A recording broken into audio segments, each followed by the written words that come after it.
name is Jordan, and I have a story to tell you. Be forewarned, the ending is a sad one. Last summer I took a trip to Europe. I went to 5 countries in about 5 weeks. While I was there, I created and maintained a travel blog. I updated almost daily and was constantly editing and uploading photos. This took a lot of time out of the trip, and that's not the sad part. When I got home, I asked my friends and family what they thought of the blog. But the more people I talked to, the more it became clear that very few people, if any, had bothered to sift through the dozens of pages of pictures and text. All of that time spent blogging, and nobody even read it. This, my friends, is a common fate for most travel blogs. And that's when I had the idea for Trip Dashboard. Trip Dashboard is a microblogging service, similar to Twitter, that lets users share and record information about their trip. So, as often as they like during a trip, a user will post an update that contains a brief message and maybe a photo.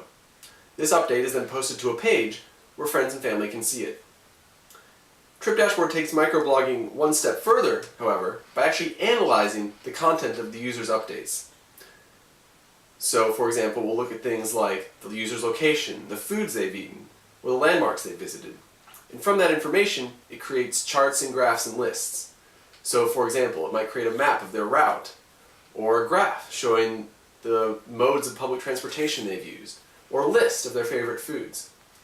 It takes all these charts and graphs and displays them publicly in what is essentially an infographic for that person's trip.